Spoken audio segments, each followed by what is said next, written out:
evening. Welcome again to another show, New Black World Order. We are on TV live.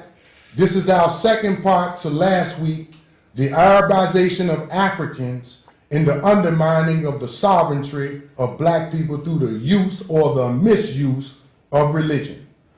Tonight, again, we have our brother, William. Ding. And we have our brother, Rantuvia Ben Israel. From the Hebrew Israelite nation. And we have this brother here from Sudan, from the Sudan nation on the other side of the earth. And we came here tonight to talk about revolution, liberation through confrontation.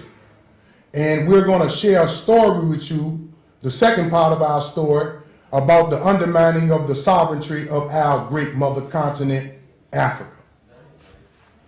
Yes, hello everybody. My name is William Deng from Sudan. Thank you, my brother, for welcoming me being here in this show because of opportunity you gave me. Very much last week we were here and a couple guys did not show up today, but very much we tried to follow up with the show.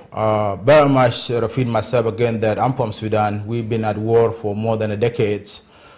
Sudan, to give you a little bit of an idea about Sudan, Sudan is the largest country in Africa, and Sudan was the first nation in Africa. And Sudan also is the CUSHITES, and it's so much historically Sudan is a historical place when the black people war, and it's black people nation. Sudan, in another meaning in English, is a black people land.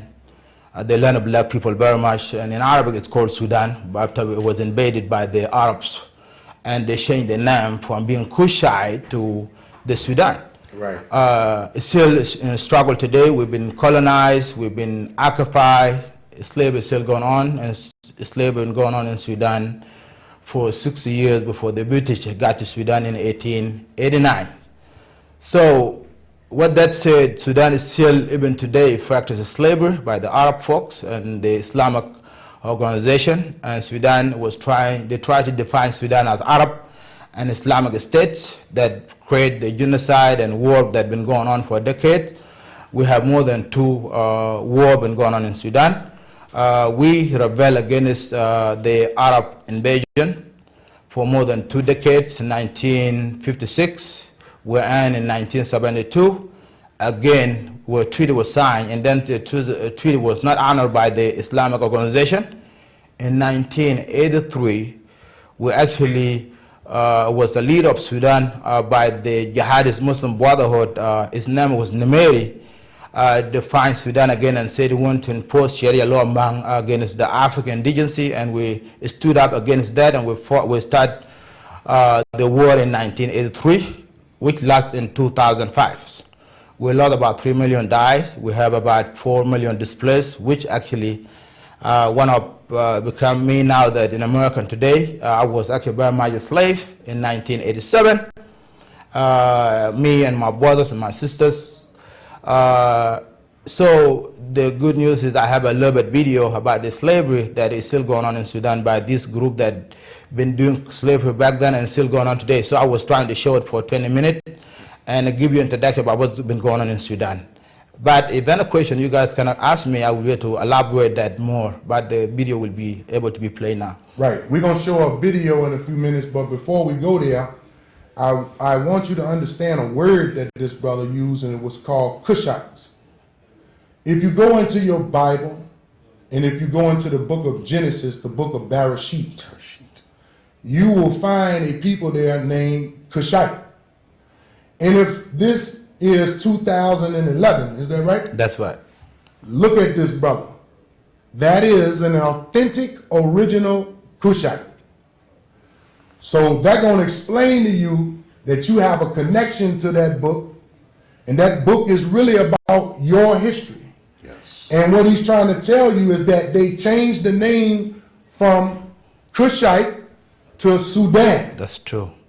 You see? Now, why was it necessary to change it from Cushite?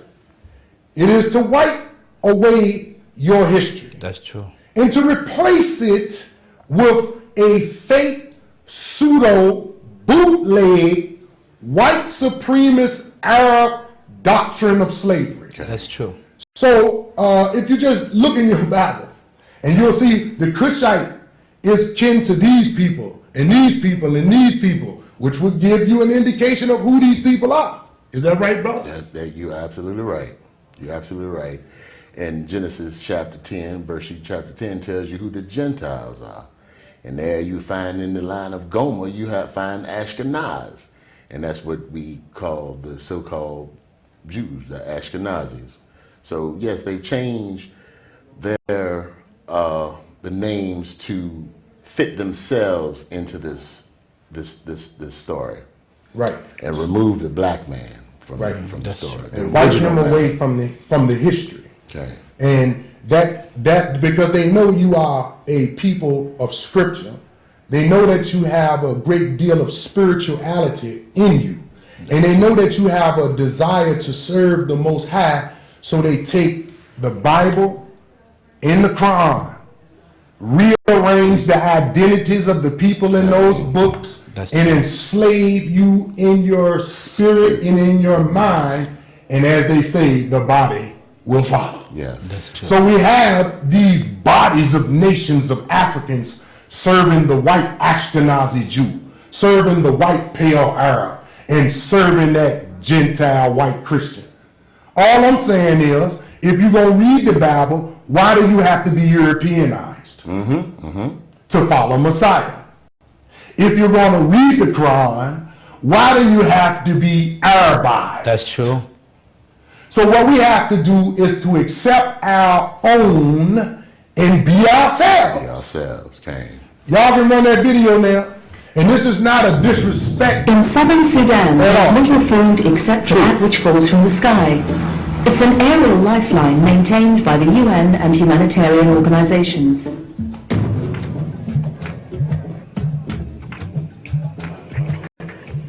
"12,000 tons of food is parachuted in every month to 2 million starving people. There was no harvest last year, nor will there be one this year. That's because there were no seeds to sow because they were all eaten. Now the UN is delivering a new supply. Unless the southern Sudanese have a chance to grow their own food, the cycle of famine will never be broken. They sing and dance a thanksgiving for the new opportunity the delivery offers their hungry families.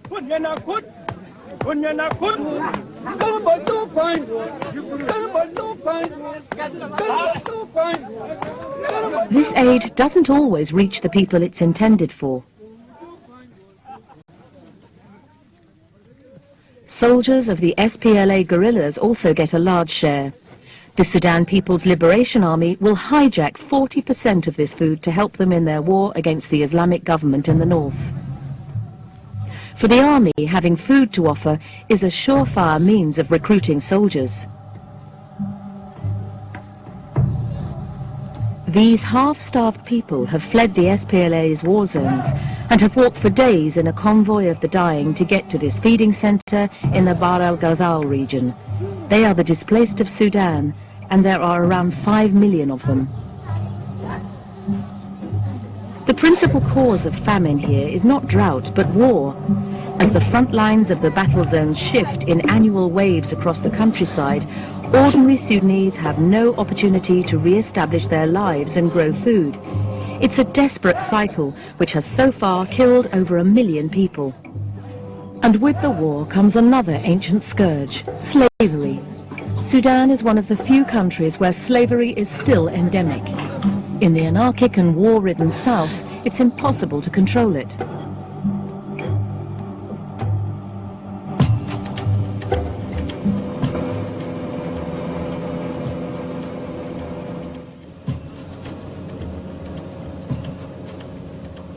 Eve flies for charity organizations working in South Sudan. Below is the war-ravaged Upper Nile, ironically an area bursting with oil and gold deposits. It's also the area where the slave caravans pick up their wares, capturing women and children for sale to the wealthy Arabs of northern Sudan. Today, Eve is carrying aid workers to a secret drop deep inside the war zone. It's a 6-hour flight, and it's not unusual for such planes to be fired on from below. Also on board is John Eibner, a member of CSI, Christian Solidarity International, a Swiss-based charity. He's taken it upon himself to tackle the slavery issue. CSI's objective is to campaign to bring about a change in the situation in Sudan so that the Universal Declaration of Human Rights are respected for all people. So that is our ultimate goal. We work on various fronts to bring about that kind of change so that human rights are according to international norms, are respected across the board. The slavery activity was something that we discovered on our own in 1995 when we went into an area that had just been devastated by slave raids. And in that particular raid, over 80 men had been killed, over 280 women and children had been enslaved. We saw the devastation. We spoke to the victims. John Eibner and his team have come to collect evidence of slave trading. The Dinka of the area describe murderous raids from hundreds of rampaging horsemen dressed in white who stream down from the Islamic north. The massive raids took place from April to the beginning of June. That is when the military action was going on. We were here in both May and June and documented the raids, but we did not at that time know where the slaves were being taken. And it was when we came back in September, well, actually we had heard, but we did not have a chance to speak to anybody about their experience. We had heard that some of the slaves were taken to concentration camps, but it was last September that we first met with people who had either been captives in such a concentration camp or those who have visited to help them get away. So from different sources we had first-hand evidence of the situation in these concentration camps. John wants to secure the release of these slaves and negotiates with a trader who buys slaves back from the rich Arabs to sell to aid workers like John. After a deal is struck, the camp prepares to meet the trader the day after tomorrow. Well, we're going now to meet with the trader and slaves. We understand that there are 320 slaves that have recently come back with one trader, and we'll go to meet with him. It'll take us about an hour to get to him. And then later this afternoon there are two other networks of traders that we will meet. The meeting is arranged for a secret location deep in the savannah. Secret because the go-betweens are afraid of government reprisals. Because they're heading towards the front line, an escort from the SPLA, the Christian rebel army, accompanies them.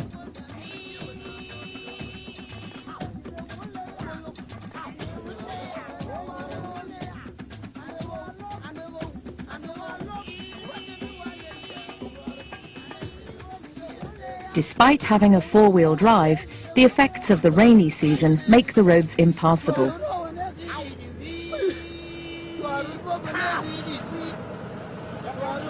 After battling with the thick mud, they finally give up. The only way John and his team can maintain their rendezvous with the traders is to continue on foot. It takes them 3 hours to get to Warawa, the last stop before John's secret meeting. Warawa is a unique place. Both the Christian Dinkas and the Arabs have surprisingly agreed a fragile sort of peace here. Reprisals have come from the Islamic government, who are unhappy about the pact and have bombed here several times. These images were taken in June 1997, a few kilometers from Warawa. The village was attacked by horsemen, again dressed in white, the Murahilins, sent by the Khartoum regime.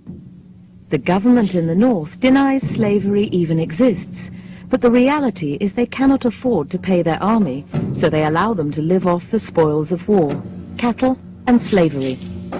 The villages were pillaged and burned, the churches ransacked, and the priests maimed or executed. The soldiers took the women and children. The men were considered unsuitable for slavery and were executed.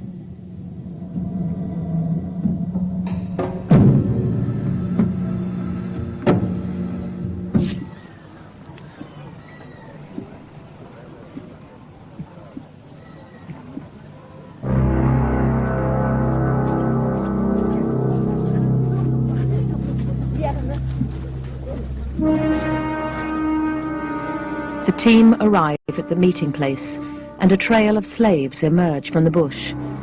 A silent caravan of over 300. They've been walking for several days.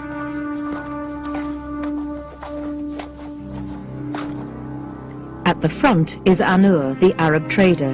He's purchased the slaves from their captors at $50 each.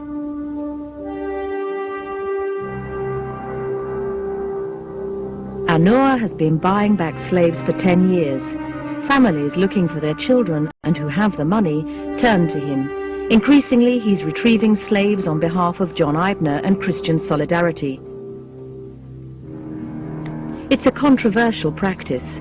Is this man exploiting the spoils of war by trading in human beings, or is he saving their lives?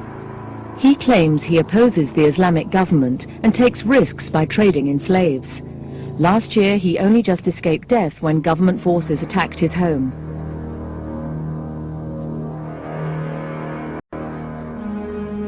Their real names are Lual, Rebecca, Akok, Agel, but in the north they were given Arab names.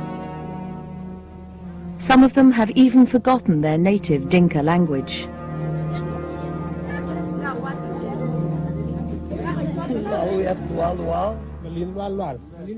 Before John can come to an agreement with the trader, he has to agree a price for the total number of slaves.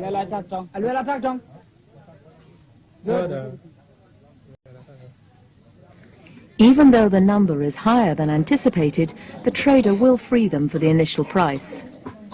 Many of these people have endured tremendous suffering during their captivity. I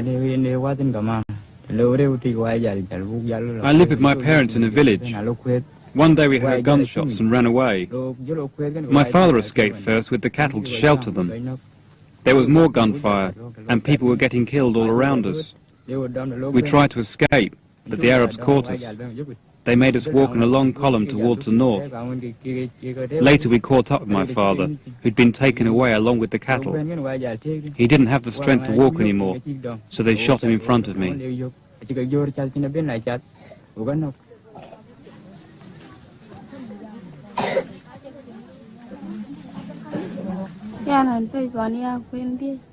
I was abducted in May. They made me carry heavy loads. They raped me. I had to do all the housework. They beat me, and I had nowhere to rest or sleep. Often I had to sleep in the kitchen. The master's wife was the kindest to me, but he was horrible. He would secretly rape me at night. They gave me very little food, just leftovers. The master made me pregnant with this child I'm holding now. I spent 3 years in captivity at the home of the man who bought me, Mohammed Fadul.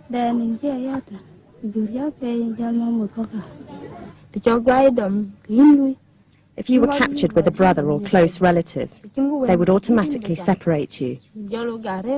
If you refused to work, they would beat you and throw you in prison. At the master's home, even if you fell ill, you had to work without food, and above all, without complaining. One day, we heard there was someone coming to buy back the slaves. This trader came and talked to our master for a long time, who at first refused to let us go. After lengthy dealings, we were finally freed. He paid for us to be set free, but I don't know how much.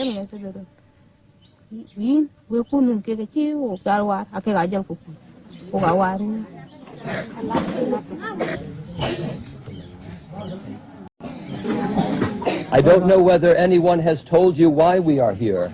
We have been working for a long time to help the slaves of Sudan go from the north and from their bondage and captivity to their families in Bahr el-Ghazal.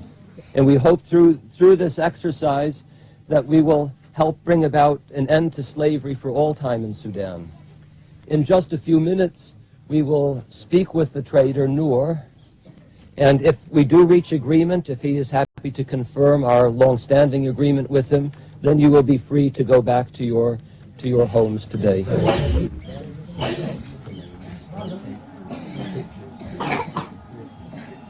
Not every slave can be bought back by charities like CSI. Often children, because of their usefulness to the government, make negotiations more difficult. During the raids, the Islamic organizations recruit children to be forcibly enrolled in specialist training camps. From there, they're sent to the front line, to Pakistan, Iran, Afghanistan. We cannot accept this, so we free them, sometimes at great risk. There are no set prices for these transactions. It's down to the goodwill of the owner. If he doesn't want to sell, we'll bid higher and go up to 20,000 or 100,000 Sudanese pounds for a slave. The transactions take place in secret and are on-the-spot cash payments. Then we make our way to the safest areas, where government representatives will be unable to track us down. However, at some stages of the journey to freedom, we are attacked and shot at by soldiers or paramilitaries. During these clashes, there are casualties, and often it's the children who are killed.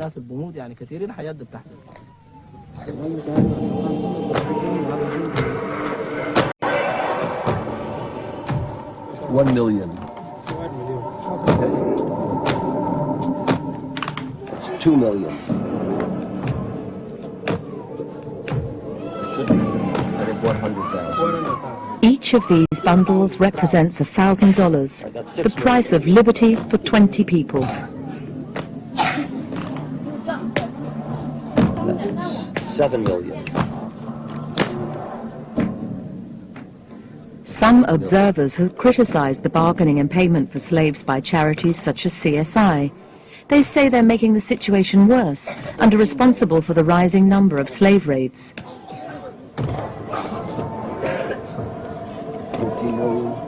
400,000, 600,000, 800,000.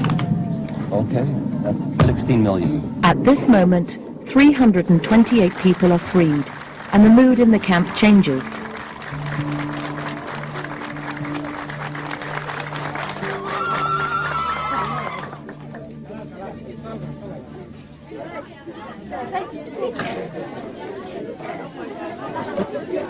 Freedom, or what's left of it. Some of them, after their ordeals, have lost the will or the ability to live.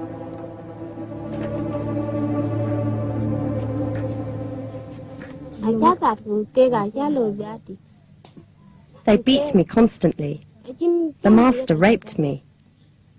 He didn't give me enough food, and I had nowhere to rest. When night fell, the master came with several friends to rape me. I feel bad, really bad. It's certainly because of the cruelty and ill treatment. They tried to poison me several times. I don't have the courage to carry on living. I feel dishonored.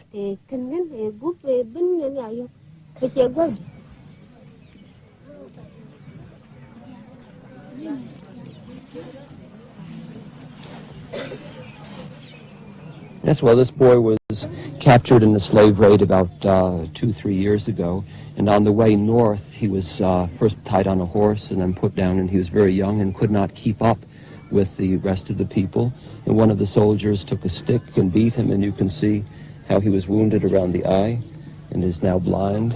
He's lost the sight of his one eye. He said that the other soldiers were saying, beat him, and let him die if he dies, while the beating took place.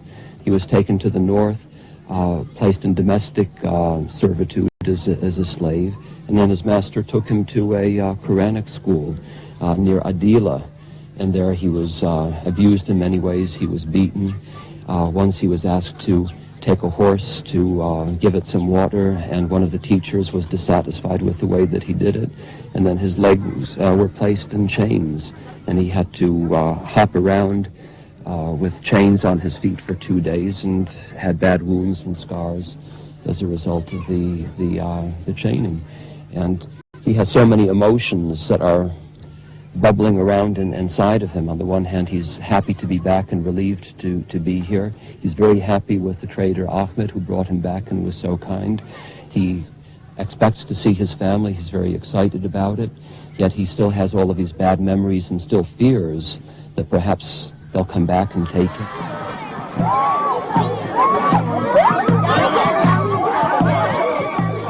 For the Dinkas, these liberations are also seen as victories over their oppressors. As if to defy their enemies and show their bravery, the warriors sing until dusk.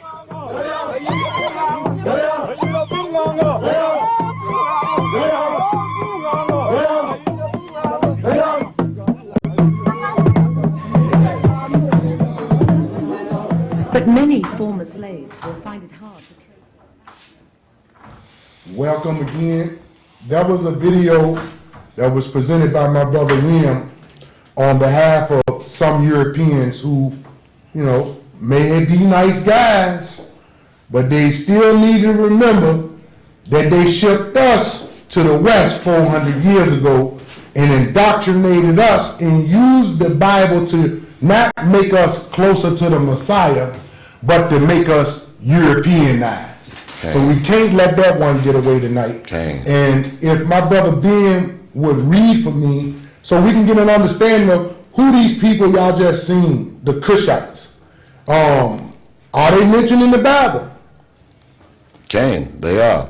Right here in Genesis chapter 10, verses 6. And it reads in this wise. The sons of Ham were Cush, Mizraim, Put, and Canaan. Now, who is Ham? That's the word Kam, or the land of the Kemites, that great region there. Who is Cush? We see Cush. We see Cush. Okay. Who is Mizraim? That's the Hebrew word, or the modern Yiddish Hebrew word for Egypt. That's or true. Egyptians. Oh yeah. And they were blood relatives to Cushites. Cushite, of course. They were not white, pale, Arab Egyptians. Now who is Put? That's your Somalian? That would be? Would that be your modern day Somalian? No, Libya. Libya? Yep. Libya. Libya? Yep. Muammar Gaddafi? Yes. I heard he was Ashkenazi. I heard he was Ashkenazi. Yeah, Right. His cousin came after on they the took news. it over from him. So Libya was an African. Yeah, it was before even they changed it. But what happened was actually what happened in Northern Africa is that when Muhammad, in 500 years, when he actually profound the religion of Islam, he launched the war against the Northern Africans. And they took over Libya, and they took over Morocco, Indonesia, and Egypt, and Algeria, until they reached Sudan, when they find the resistance until today. So what happened, the more African that there was in those lines in Northern Africa, they were castrated. Most of them died. They did not make it. And they took them to the Arab Peninsula as a slave.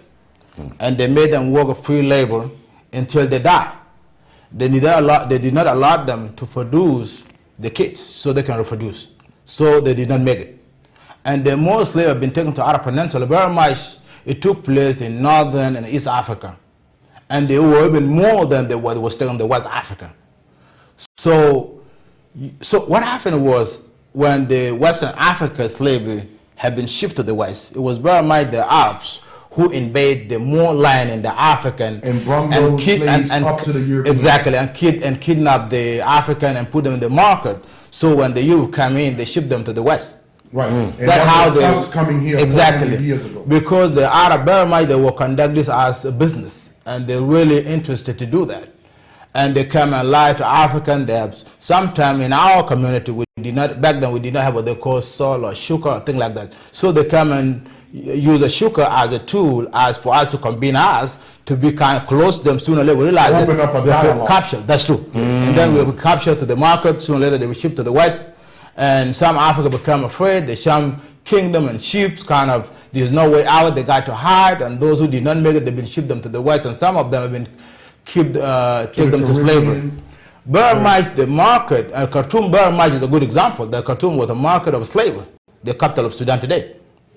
That the Africa will be kidnapped from the west, from the east, from the South Sudan, where I come from, and they take them to the slavery. So we had European Jews, That's European right. Christians, European Arabs. Arabs, presenting their ideas of spirituality to Africans. That's right. Baiting them in, twisting their own concepts that was indigenous to them, That's true. to use them to motivate them to help somebody other than their own and fight against their own. Now, I have a question, since we have discussed the past history.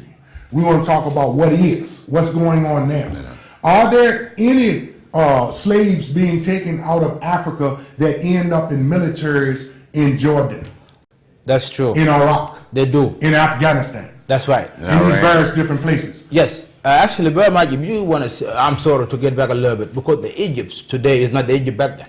In Egypt back then, It was African. It was us. African. Okay. But what they did was they took it over, and they used the art of Africa to sell it the market so they can make business. so they are Jalaba. That's right. So what happened now House is that niggas. you will not find a black man like me in Egypt, and they push the black folk from the northern Egypt towards south. But if you see in Egypt and the Sudan, they were well connected together. Back the history. They were a brotherhood. Yes, but what they did, the Egyptian Arab, when they did it was they went and actually practiced slavery, and they used also the African because they were good in military. So they used them in The military fighters. during the Ottoman Empire. So they were when The Ottoman Empire. exactly. So they used that to the military. That's why The Turks. the Turks, yes, they do that. They use the African for the war. Yeah. So what happened in modern slavery right now is that they come and kidnap African and use them for their Islamic war today in Middle East. And very much some of them, they were taken to Libya, to Iraq before actually Muammar Gaddafi. Muammar Gaddafi, another person was Saddam Hussein before he died, actually very much. We used to sell those Saddam? African, yes, Saddam Hussein. Saddam and also the Iran. So they use these as the African, use them to the battle people. They are jihadists, holy war. And also they use those African kidnapped to be trained to be Arab and send them back to kill their own citizens. So they, like I said last week, Yeah. they flipped them. That's right. And it's just the same way that the European did when he rewrote the Bible. He flipped us. it. Took us away from Messiah and Europeanized us. The same way that the Arab uses the Quran to flip us. That's and true. rather becoming peaceful people, you become Arabized killers of your own people. That's true. And you begin to hate your own people. And that's right. And You believe stories like the black stone in the Kaaba turned black from millions of sinners kissing, seeing in black And- associated together. Yep. And the Take word that. word slave in Arabic called abid is just very disgusting word as a black man to have. Is Nigger. Yep, it's very much a slave. It means abid. Abid, it means you slave. Slave. And that word have been used to describe us. And very much is not a word that you use. You lose everything. If you speak Arabic, you wouldn't take it. So if you are average African who don't know what abid means, you may be okay with it. But for us personally, people who have been converted to all this religion and Arabic, because the only national language in Sudan is Arabic. Right. So the African dialect cannot be used in There's public. no longer Cushite. That's right, it's not. So you go and talk to your mom at home, but you cannot use it in the public. So yes, you cannot use your language in the public. Otherwise, you would be beat up. That's almost like here in America with us. Yeah. You So can't talk black power. Can't talk black power. So- You can't talk black unity. can't talk unity. Because the white man gonna get you. So what happened, that's what it is, and that's why they're dividing Africa and in Sudan. Very much, if you see Darfur today, 100% Darfur are Muslim. And they've been used against the South Christian for 50 years. That they were Muslim and they need to fight infidel. So they describe as infidel in Sudan. Right. So after They use the 2000, religion in a divisive That's right. way So, to justify murder and theft. after we fought for all those years, and we've been recognized in 2005 that Sudan will be divided in very much in 2011, which is actually July 9th, is that Darfur realized that they have been deceived by the Arab, even though they were Muslim. They went after Darfur and killed them because they are Muslim African, so they don't need them anyway. So one way or another, the Darfur realized that what can we do now? That's why we're having a genocide in Darfur, and Darfur today, they're looking for their right to be free from the Arab oppression, even though they're Muslim. So now the Arab world and Muslim world, they deny Darfurian, they don't want to speak to their justice, and now Darfurian, they're seeking help from us as Christians, even though they're Muslim. So our job to stand behind Darfurian brother African, because you cannot turn them away when they need your help. So now we, the same people have been killed for all these 50 years now, coming to support Darfur to be free, because the African and the Arab who actually deceived them back then denied them because the African. Right. So one way or another, you are Muslim, you are not welcome in Arab Muslim community. If you hold on to your own heritage, but yet say you Muslim. That's right. If you continue to hold ties with your people from the South, they will not welcome that. That's right. Even though that even sometimes they treat you as a Muslim brother, in the meantime they don't like you that much. They use you just to anyway you can accept what, and then they send you back to kill your brothers. Right. But in the meantime, when you say, you know what, I need my right, they go after you and kill you. So one way or another, you're slave. Right. So there's no way out. Right. And look, if my audience notice, and you can call in, and y'all can call in, if you notice that the Arabs in your neighborhood, you never see their woman amongst you. No. Oh yeah. But every time my woman come in his store, he patting her on the butt, he trying to holler. But if he saw you with that white pale Arab girl, that's a no-no. Yeah, of course, yes. You are not allowed to date Arab woman. There's no way in that history to date Arab woman. They can date your sister. So what they do is she'll turn into an honor killer. That's right. The daddy will run over in a car in Detroit because she's sleeping with the black manager at Kentucky Fried Chicken. We got a please call back again. So this is what we are discussing. Oh, yeah. We are discussing the use or the misuse of the Bible in the Quran to enslave Africans. Oh, that's true. I even know a Mexican brother that's afraid to say hola. Caller, you on air? I know a Mexican brother, when I see him, I say assalamu alaikum to him, then I say hola. Well, he'll say walaikum salam back, but he won't say hola. And I'm like, brother, show me in the Quran where it says that you have to be Arab in Muslim and not Mexican in Muslim. Show me in the Quran where it says that you have to be Muslim and Arab and not Chinese in Muslim. You see, it's rather the other way around. The Arabization is pushed on you more than the Islam is. Oh yeah, that is very true. Even when they teach you to speak Arabic, it does not mean that actually Arabic is not African language. Right. It's Arabic language. Right. So if you are Muslim, you must know how to recite the prayers in Quran in Arabic. Right. So that means if you are not a Muslim enough. Right. Modern Arabic that they speak is not indigenous to the That's black right. So they will kick you The aside. modern Hebrew, Ashkenazi Hebrew is not indigenous to the black man. Okay. We got a caller. Caller, you on air? Call back again. Go ahead, brother. I met a brother from Niger a couple of weeks ago, and his name Muhammad. So I walked up to him in Southside. So he asked me, he said, my brother, where you from? I said, I'm from Sudan. So he said, you know, brother, I know what you're going through. But I'm a Muslim from Niger. And even though that I'm a Muslim, I'm not welcome in Arab community. What can I do? I said, I already know that. You don't need to tell me. What can I do? I already know. Right. I know you are not welcome.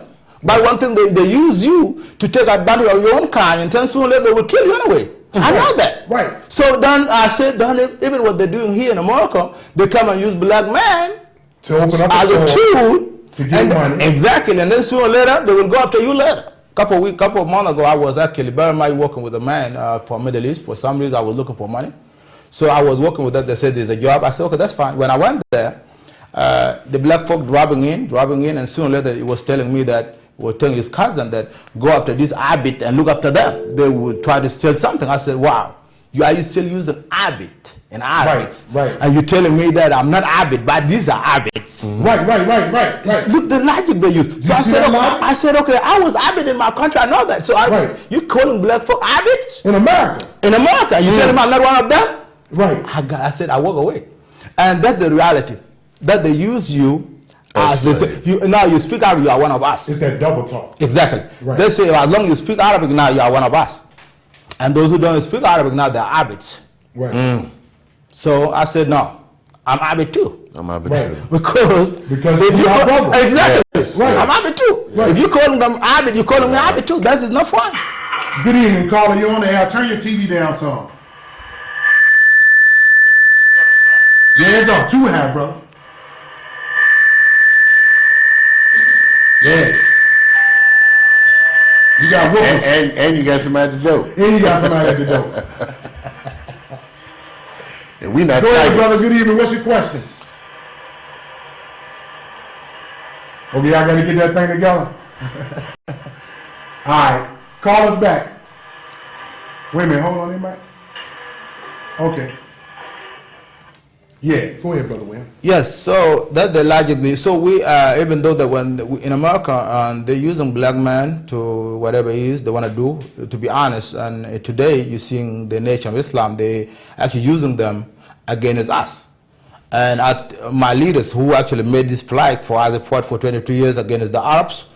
One time that the Muslim organization, which is Nation of Islam, went to Sudan and was able to talk with the North Arabs. And the leader of Islam went there and said, well, the Africans have been killed by the Northern, they should die anyway because they are too black. So, Caller, you on the air?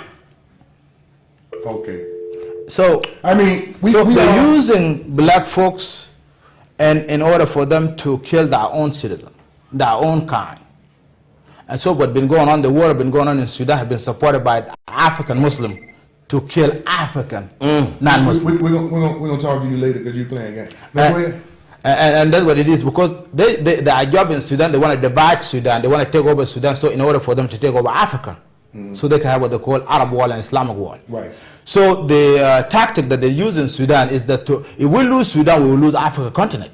Right. And that's the logic of them. So they realized that the Cushite stood against them because the only language we have been using, our leaders, they say the Arab cannot be deal with them by any peaceful because they don't honor the paper, they don't honor the peace. So the only language you use, you got to stand up and defend yourself. Right. That's what our people have used.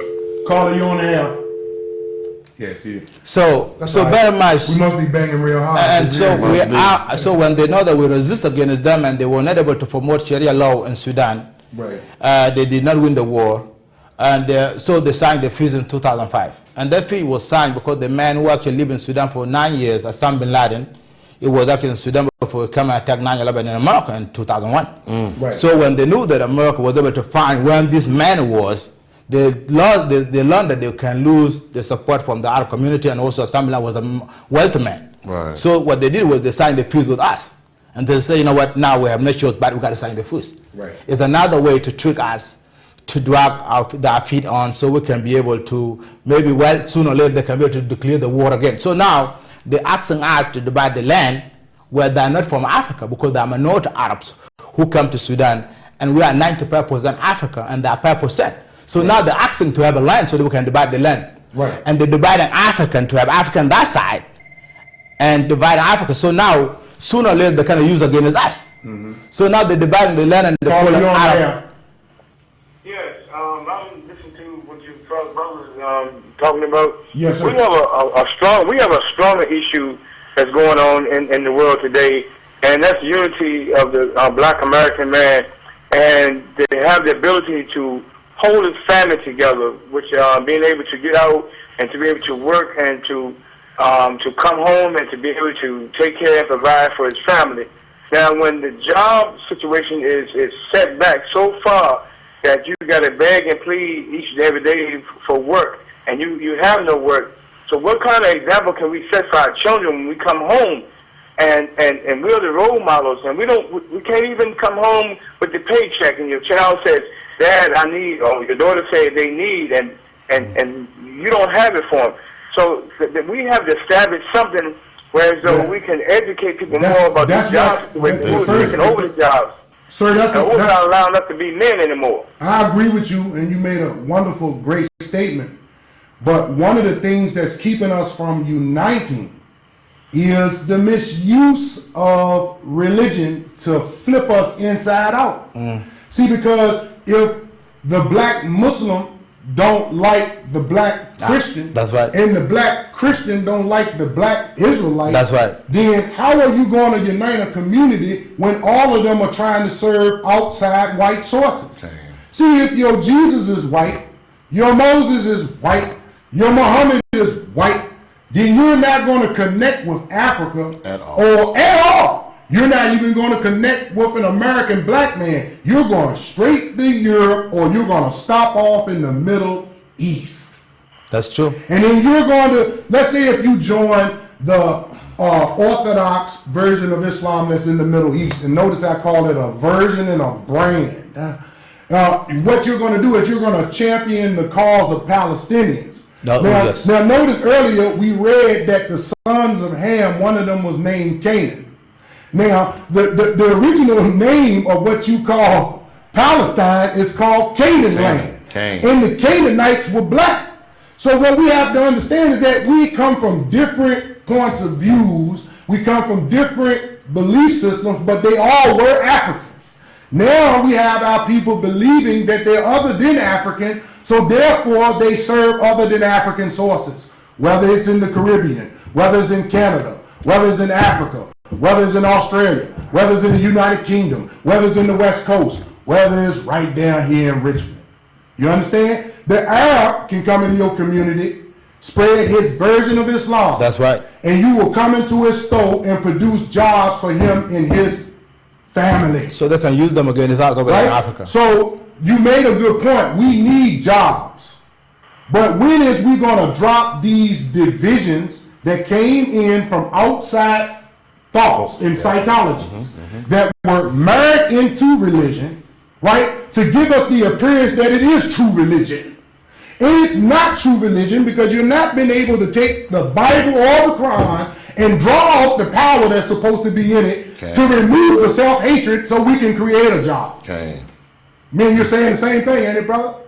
Okay, I understand exactly what you're saying, but we all have to come together as one in order to... We all ain't going to believe the same thing. If you think we're going to believe the same thing, that ain't going to happen. All of us are not going to join the Nation of Islam. All of us are not going to join the black church. All of us are not going to join the Hebrew Israelite nation. But what we can do is develop a fraternal brotherhood that crosses over these religious lines, that look forward to developing a movement that will protect us in the future like 200 years in advance. We got to start looking 200 years in advance, because the Tea Party, they say it all the time. We need to save our country, and we need to save this for our children. And their children. Now, when are you going to stop hating the black Christian? When are you going to stop hating the African? When are you going to stop hating the black Hebrew Israelites? And when is some black Hebrew Israelite brothers going to stop stabbing people? So that's what you're right. We need to unite. But we got to understand is that you're not going to make me worship no white Jesus. You're not going to make me worship no white Arab people. You ain't going to make me worship no white Moses. I got a Cushite right here. And I got a black Hebrew Israelite right here. I know who I am, and I know who my brothers are. That's so. And I'm fighting for my brothers and sisters. That's right. So I don't care if you heard it in Rico. I don't care if you heard in Sudan. I don't care if you heard in Canada. If you African, I got your back. What's up, bro? You feel that? I feel you. I feel you. Black power. Let's unite. When can we meet up tomorrow and let's develop some jobs? Because I'm the type of person, I don't like to do no whole lot of talking. Let's get it done. Yeah, we see each other all the time. Let's get it done. Let's get it done. I'll catch you on, bro. Black power. All right. Yes, sir. You got something to say? Bro? No, I was just, hey, Go ahead. I'm going to let Sudan rock this out. We got 5 more minutes. Y'all want to call in and ask this brother any questions? Master ain't got no more for us to do. So he don't let us go. Every nation of people have come above. Yes, we actually very much, we are organizing right now, and we try to bring all these African together, especially the Sudanese have been divided by religions and tribes and have been used by the Arab and Islamic organization. Now we try to mobilize them, bring them back to the African identity, and let them know you guys are Africans in the first place. Before religion of Islam or Christianity, we were African. So now we try to bring them together to we identify our enemy. We did a conference at BCU last, 26, yes. Yeah. We called them marginalized, Sudanese marginalized dialects. It was to bring the Sudanese, Darfurian, and all this region together so they can unite together and bring Sudan back to the Cushite. To the Cushite. And then up to the Cushite, we'll be able to unite Africa and the continent and also in the world. How you doing? I'm doing wonderful, Brother Ron. What's up? How you doing, Big Trucker? Hey, brother, how you doing? Hey, man, good to see y'all, brothers, man. Hey, Ron, if you check out Genesis chapter 10, verse 6, this is a Cushite right here. Okay. Yeah, I was checking him out last week when he was on the show, him and all the brothers. And some people teach that Nimrod, who was the son of Cush, that he was a white man. Hey, you know I know that too. You know he was black as you and I. Right. Some people teach that now. Yeah, they do. Hey, man, I just wanted to kudos y'all brothers, man. Big Trucker. And you know what? We love the Nation of Islam. Okay. We love the Moorish Science Temple. Okay. We love the Hebrew Israelites. Right. We love the black church. That's And it. most importantly, let's capsulate all that in love Africa. Exactly. Black power. Exactly. That's what I'm a owner. Yeah. But look, check this out. Y'all coming out to the meeting Saturday. We be there Saturday. What's up? Yeah, you know that. Yeah, man. I'm looking forward to seeing y'all, brothers. Man, I love y'all. Great show, man. No doubt. Hey, Black Big power. Trucker. Yes, sir. I see you. I see you. you know. All right, brother. Y'all have a good one. Shalom. Right. Shalom. You know what I'm saying? The whole thing of what we saying tonight, if any of y'all seen that movie Avatar, right? When the sky people came to the planet and they wanted to take over, right? They even cloned Avatar bodies so they could infiltrate the network of the Na'vi, right? Sound kind of familiar, don't it? We the Navi. Yeah. Hey, Dirty. I'm still hanging up. I'm going to hang up, man. All right, bro. What's up, man? No doubt. So remember, folks, we have the key to unlock your African mind and get it out of that European mindset. Out of that Arab mind state. Okay. And actually, very much what we understand about the Nation of Islam, they have been used by the All of the Arabs. Nation of Islam ain't like Have been that. used, yes, have been used by the Arabs so they can work for Arab agenda to destroy Africa. Because the Arab League and the Islam organization, they are aimed to take over Africa so they can have Arab world. Right. So that means we will not have Africa anymore. We cannot call it Africa where it's not our land anymore. So that was concerned us in the continent. And that's why the war in Sudan is so essential, and we got to win in Sudan. Call you Hello? in there. Hello? Yeah, how you doing, brother? I'm good, brother. How you doing? I'm doing fine, Mr. Tinsley. How are you? I'm good. I'm good, brother. How you doing? You got the reverb going on too, bro. Yeah, I see it, brother. Go Let ahead, me, brother. Tell me what's happening. Let me first salute you, brother. Yes, sir. I salute you too. Listen, first I want to say this. Your calls are not getting through. They not? No, they're not. Okay. I've called 7 times. Okay, brother. Listen, you put on a good show. I got to tell you. Well, you know, I ain't do this on my own, brother. You know I'm a dirty rag. Yeah, I know. You know. But let me ask you this: they are what you were talking about concerning the slaves over in Sudan. Right. There has to be a certain number of soldiers, and there has to be a certain number of black men in the world that can do something about this. In every country, you see, we've been the underdog in this world all over for a long time. Century. And we are men that act like we're boys sometimes. We don't stand up as a unit. That's Right. true. Right. And Yeah. but I wanted to say, you know, Brother William, is that I'm a member of the Nation of Islam. You see, and I know a lot of brothers in the Nation of Islam, and a lot of us. When I was in the Nation of Islam actively, I was fighting this same story right here. Because you remember, Brian, when I printed my newspaper, and I talked about Sudan. You see what I'm saying? So, but I would admit to you there are some brothers that are in the Nation of Islam that are still waking up, who don't connect to Africa but stop off in the Middle East. But not all of the Nation of Islam is against you, brother. Good job. All right? I like that. Right, right. Black power. But see, what I'm talking about now is I'm talking about every sect of black men, no matter what their religion is. Right. If you find yourself still just connecting with white Arabs, white Ashkenazi Jews, and white Christians, you only look at Chinese Christians, Filipino Christians, or any of that, Black Power. We'll see y'all next Thursday. Power to the people. Free Sudan. Free Africa. Free the and black free the black man and woman and child all over the planet Earth.